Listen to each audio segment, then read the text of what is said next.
excited to talk to you because you seem really focused on learning and development and the intricacies of that as we kind of proceed into our the new way things are. So Yeah. tell me more about that.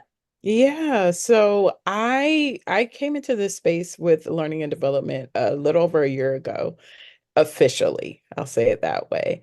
Okay. But when I knew that teaching other people, when I knew that finding a way to break down complex concepts to other people, it came to me very easy early on in life. So when it came to building on to that and building out my own frameworks or finding space to truly speak to those that have different learning styles, it Mhm. was easy for me to kind of champion it for early career professionals.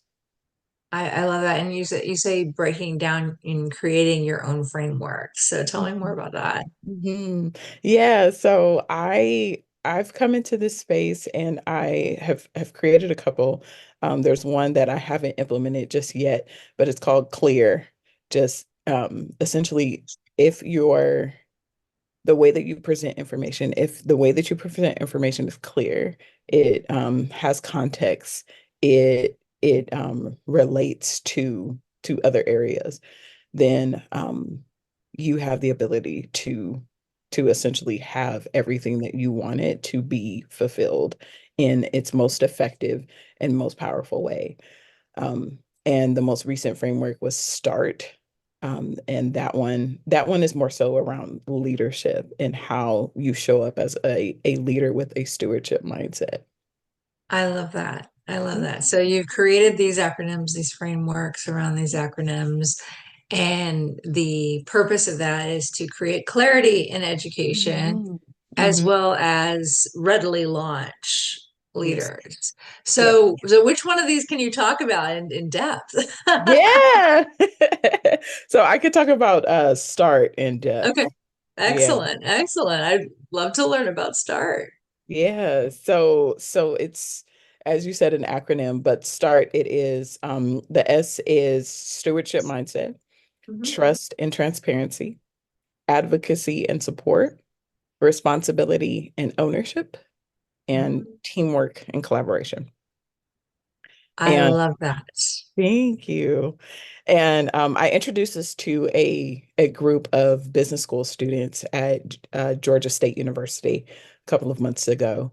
And I walked them through this process because these individuals were going through an immersive program within their business school. And my friend invited me to come on, and she said, I just want the students to understand that business goes beyond what they learn in the classroom. I said, okay. Yeah. She said, I also want them to know that what they take into their business world is indicative of how you show up to the work every day. I said, okay, gotcha. Mhm. No problem. Said, I I love that. will help. I love that. So the START framework, um, when the letter that stood out the most to me was trust. Yes. And Yes. and building that trust. Mhm. So what do you think are some of the bedrocks of building trust? That's good. So the way that I see trust is it's a currency, right? Mm, There's a currency of trust that you spend and earn whenever you walk into a business situation, whenever you walk into a new relationship. And the bedrock that I see of trust is first knowing that you're coming to the table honestly. If there mm, is some level of honesty in the way that you show up, some transparency in the way that you show up to any decision table, then you have not only shown yourself as one that is deserving of trust, but also trustworthy, right? And that trustworthiness, it can take you a lot farther than any skill can. it's true. This aligns very much with my dissertation. I'm a doctoral candidate at the University of Southern California, and one of the aspects and the themes that are showing up is transparency, a core element of psychological safety, Yes. being this cornerstone to the ability to empower my interest, which is the use of voice Yes. and disclosure. And people will clam up real fast if they don't trust. And I love how you put it, Kara, as in it's a form of currency Hmm. because people decide what kind of currency is valuable to them. Right. Currency doesn't have to be the almighty US dollar. Right. Right. Currency can be value for value, right? Mm-hmm. And I think that trust is developed on two sides. You have the leader and employee trust, that dyadic trust.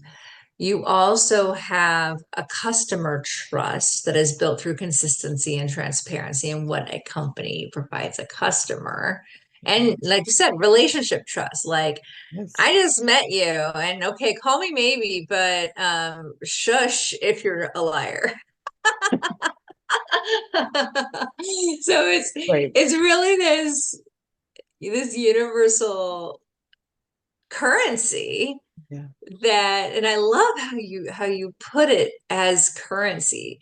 So Hmm. how would you go about discovering what what currency is like what currency is flowing between Mm. the leaders, in an organization? That's so good. That's such a good question because it also leads back to a question that I shared with the students of what is the quickest thing to lose, but the hardest thing to earn? It's Mhm. trust, right? Trust. It's trust. Yeah. And when we relate it back to how you're able to kind of decipher what trust is flowing in a room, I Mhm. think it one goes back to that psychological safety. If you feel safe enough to be transparent, then congratulations, you're in a space where the currency of trust is flowing.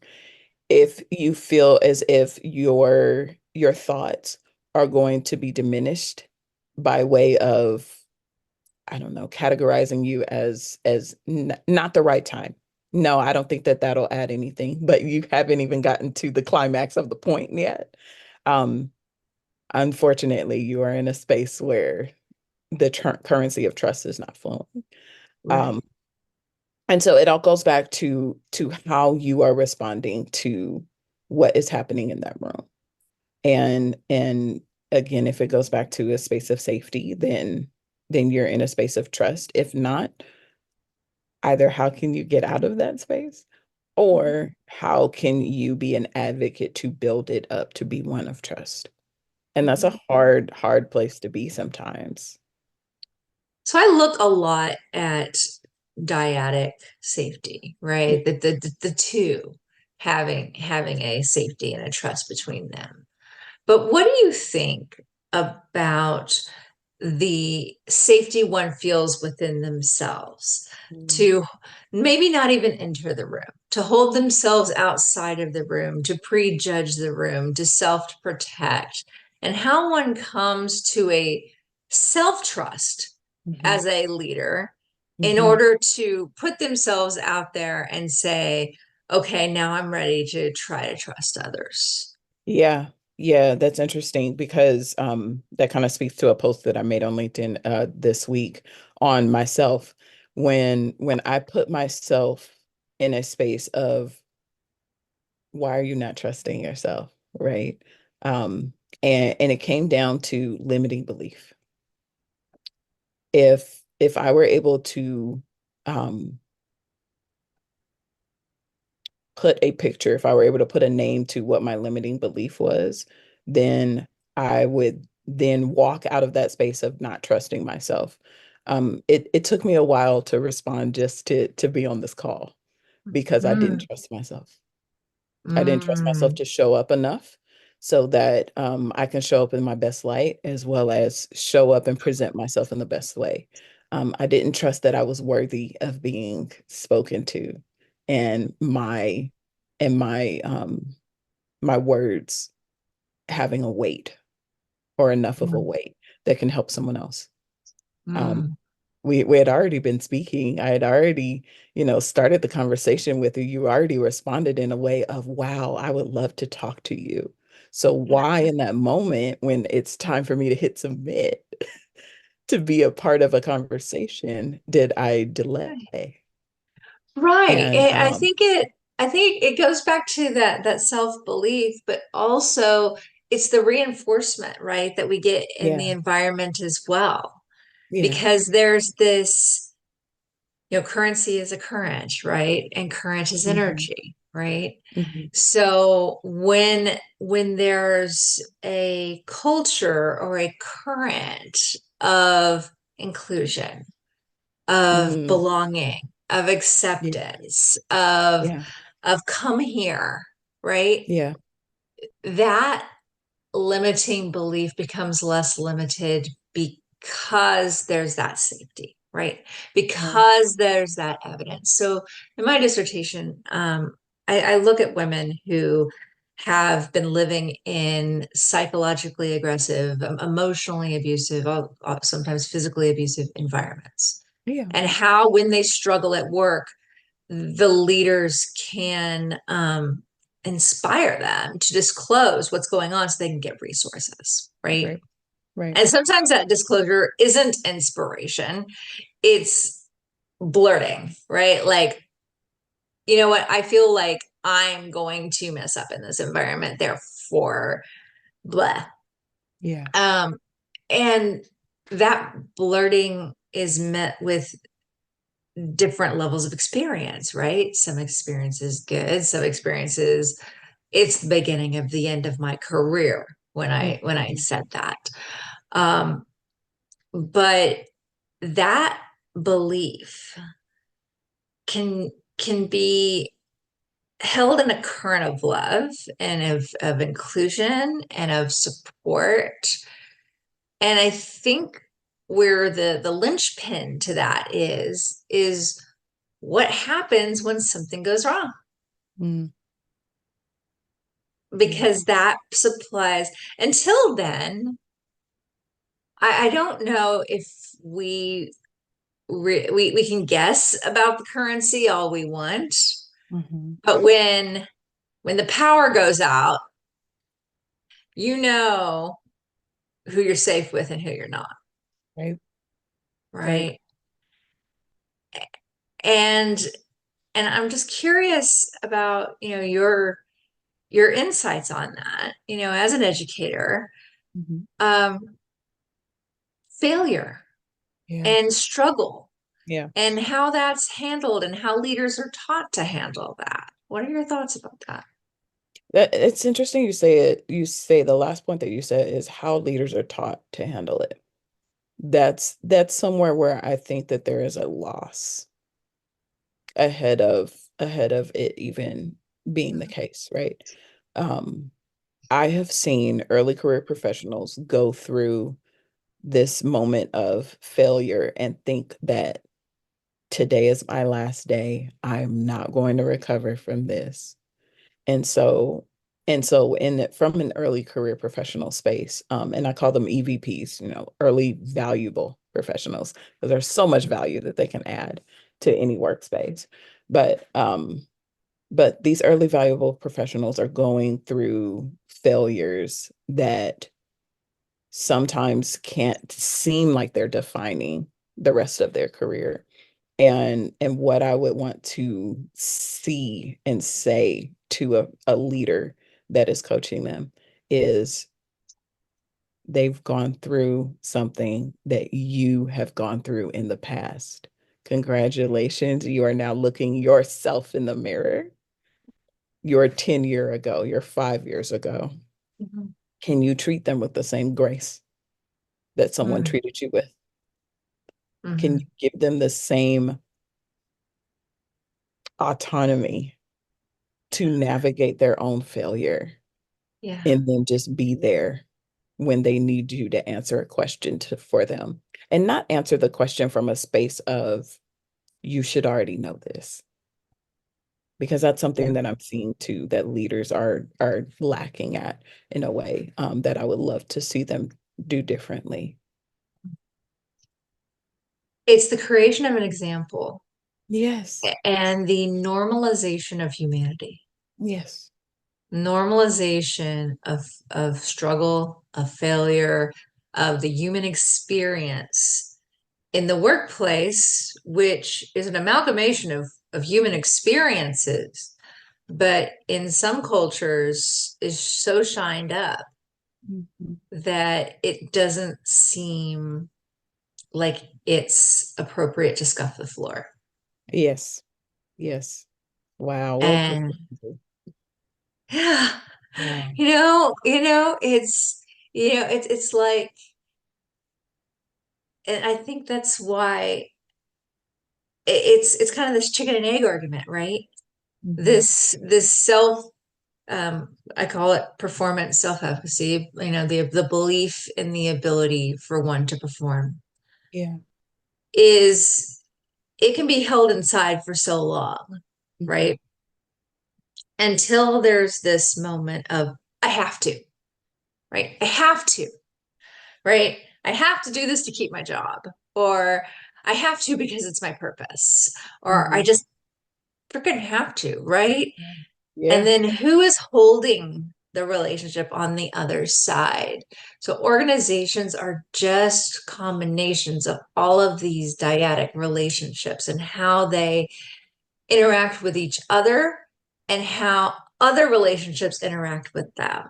Bronfenbrenner's psychological systems theory, digs into that, the relationships between relationships, And I think safety can be blown at any point. Yeah. But if there is a point of safety to lean into, that leadership can make all the difference in the world. It can make literally all the difference in the world. And this is something that, as I look at my study and as I look at my research, I am finding this. I am finding this. I am finding that one leader can change a life. And I think one of the sadder stories of corporate America and the story that I'd like to be a part of rewriting is that the individual leader gets lost Mm. in the bigger, instead of thinking that the individual leader and individuation and significance is powerful, Yeah. significance is threatening. Wow. There is no I in team, Right. right? But there Yeah. has to be an I in team because before there can be a we. There has to be two complete I's before Mm-hmm. there can be a we. Right.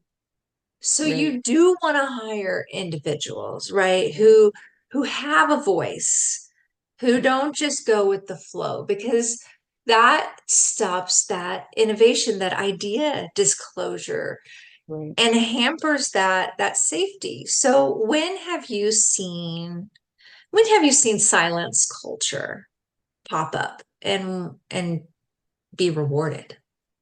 Yeah. Um, I've unfortunately I've seen it a bit more often when there are individuals that either expose and look like that leader in their failures in the face. I've seen that silence culture come out. Um, when there are individuals with neural spiciness, and it then challenges the way that that leader teaches or that leader mentors or that leader shows up as a leader.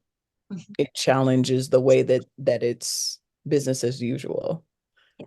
um and it forces them to go into that teacher role, or it forces them to go into that nurturer role, or it forces them to go into that let's put on a change management hat role, when really a lot of leaders haven't been taught in the space of change management, and so it's challenging. So when challenge, I think, has been a commonplace. When challenge and some level of opposition to a norm comes up when they are leading, and in my case, an early valuable professional, then silence culture definitely comes out more often than not.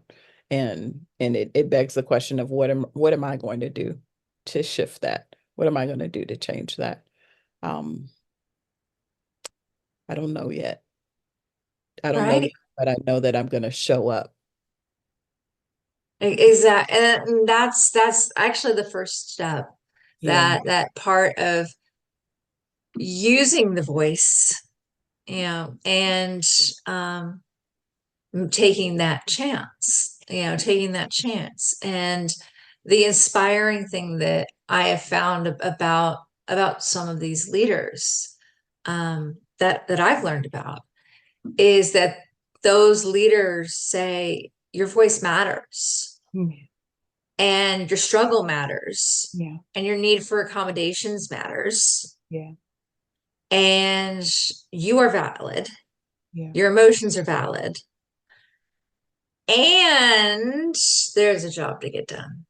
Right. So I think that one of the most interesting things is that, um, as I move my dissertation and what I'm finding into practice, is that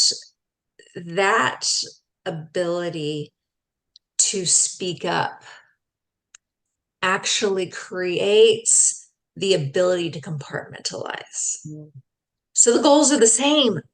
Yeah. The goals of silence culture and the goals of speaking up are the same.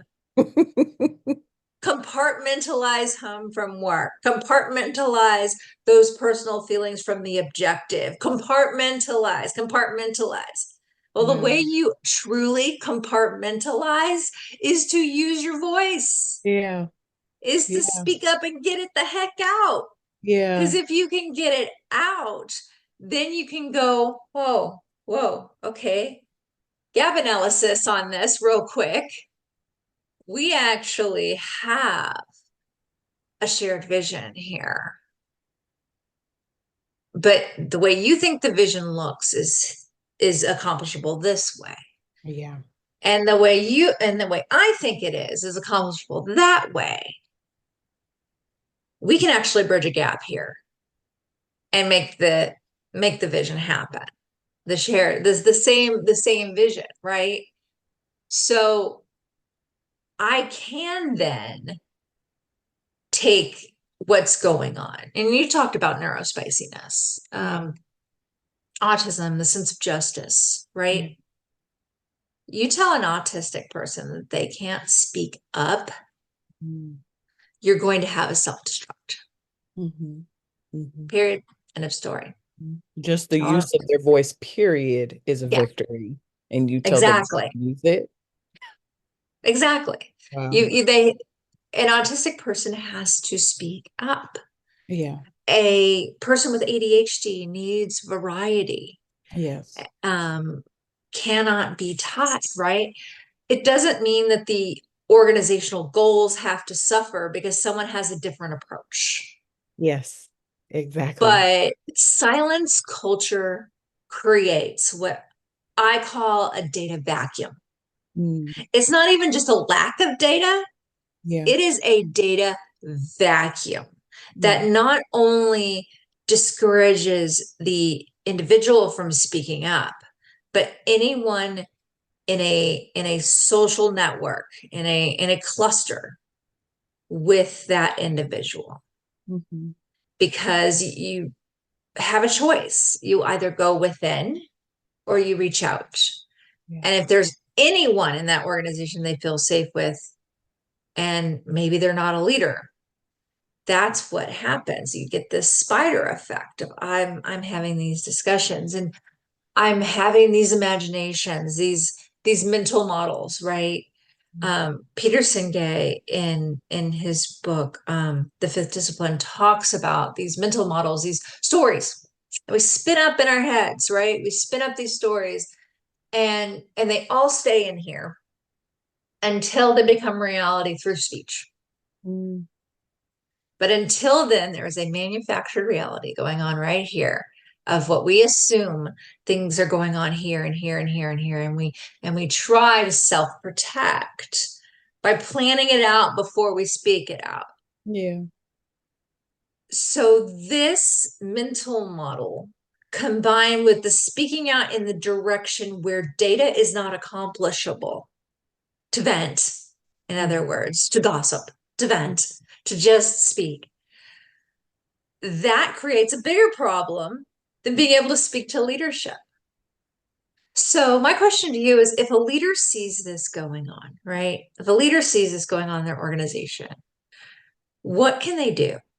Mm, mm. That's interesting. I think model the behavior of someone that may have struggled and overcome. Yeah.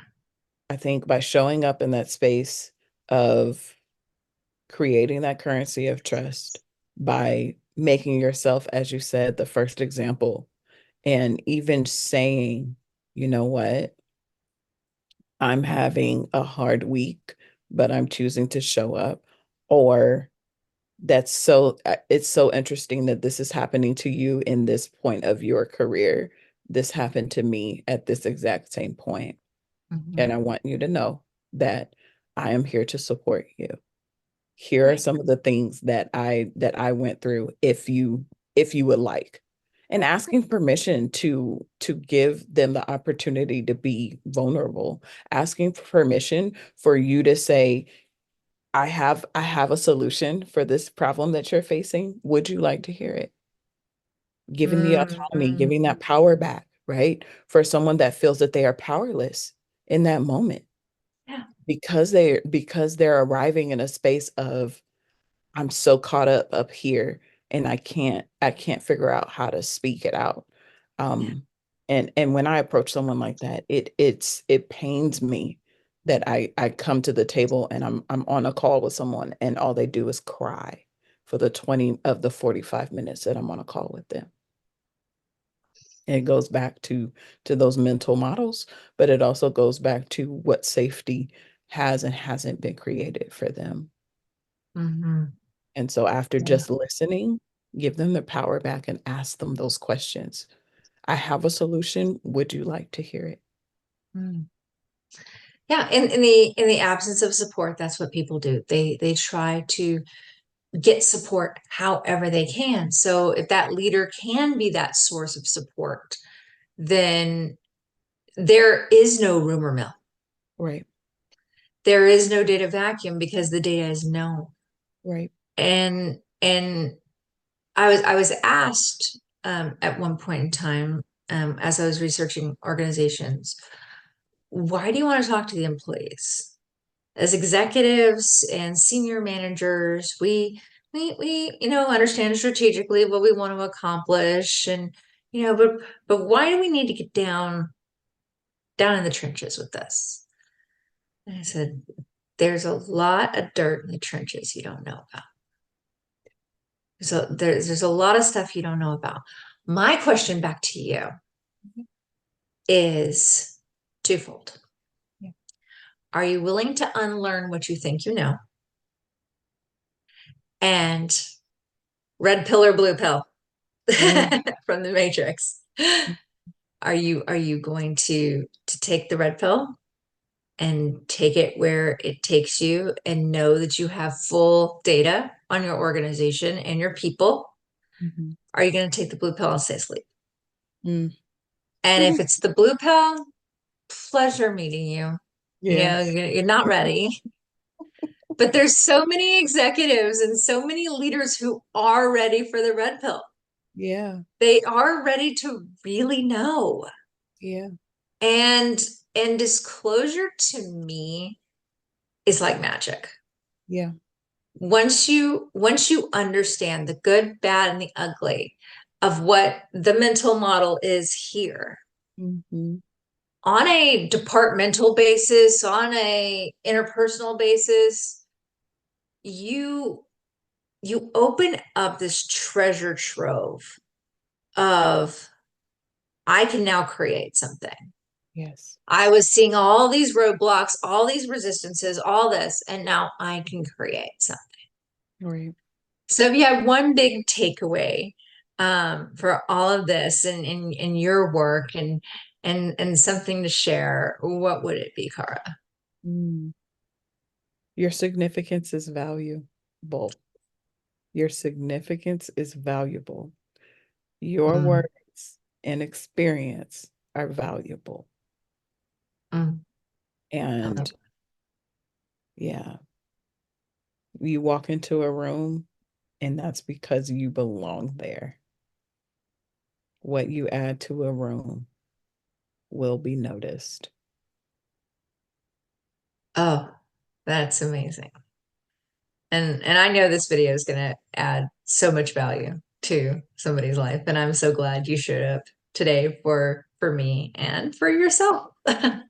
So, absolute pleasure talking to you.